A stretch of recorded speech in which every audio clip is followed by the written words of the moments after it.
Halo, apa kabar semua?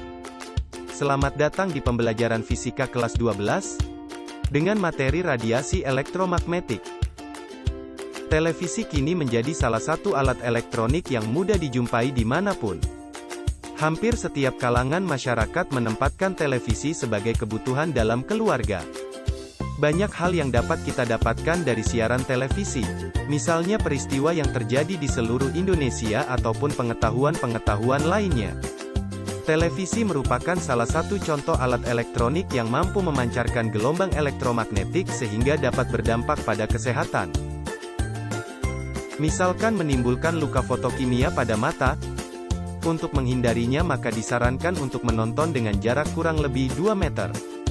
Ada banyak sekali contoh dari radiasi gelombang elektromagnetik yang terjadi dalam kehidupan sehari-hari. Untuk lebih lanjut silakan simak video pembelajaran berikut ini. Adapun yang akan dibahas pada materi kali ini yaitu: pertama, hipotesa Maxwell. Kemudian sifat spektrum gelombang elektromagnetik. Yang terakhir adalah dampak radiasi elektromagnetik. Untuk yang pertama yang akan kita bahas adalah tentang hipotesa Maxwell.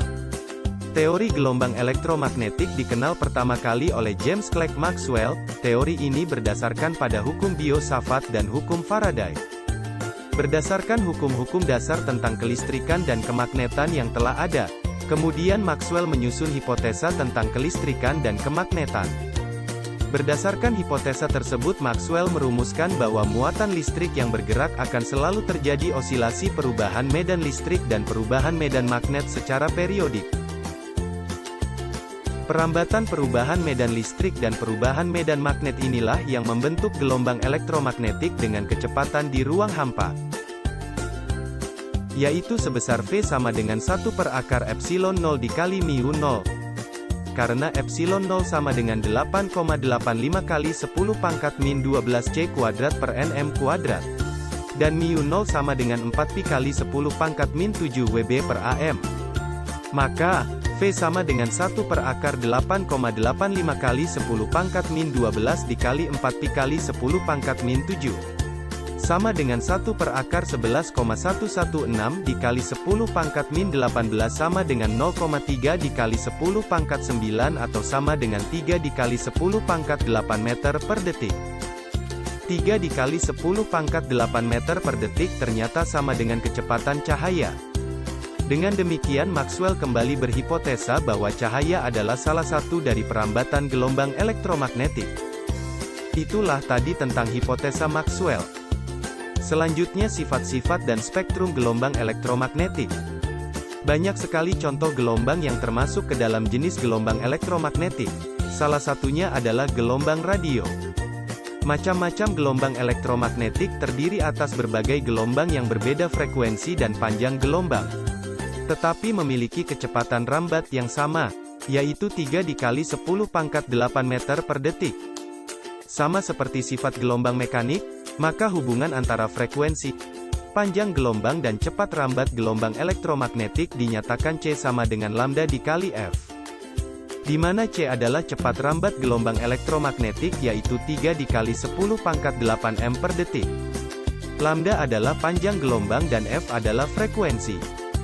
Berdasarkan percobaan yang dilakukan Heinrich Hertz, sifat-sifat cahaya seperti pemantulan, pembiasan, interferensi, difraksi dan polarisasi terjadi juga pada gelombang elektromagnetik. Beberapa sifat gelombang elektromagnetik adalah: pertama, arah medan listrik dan medan magnet saling tegak lurus dan keduanya tegak lurus terhadap arah rambat gelombang. Kedua, merupakan gelombang transversal. Ketiga, tidak dipengaruhi oleh medan listrik dan medan magnet karena gelombang elektromagnetik tidak memiliki muatan. Keempat, tidak bermassa. Kelima, tidak dipengaruhi gravitasi. Keenam, merambat pada lintasan yang berupa garis lurus. Ketujuh, dapat merambat di ruang hampa. Kedelapan, dapat mengalami pemantulan, pembiasan, interferensi, difraksi dan polarisasi. 9, kecepatan di ruang hampa sama dengan kecepatan cahaya. Demikianlah pembahasan tentang hipotesa Maxwell dan sifat-sifat spektrum gelombang elektromagnetik. Video selanjutnya akan kita bahas tentang spektrum gelombang elektromagnetik. Sampai jumpa lagi, tetap semangat dan jangan lupa jaga kesehatan.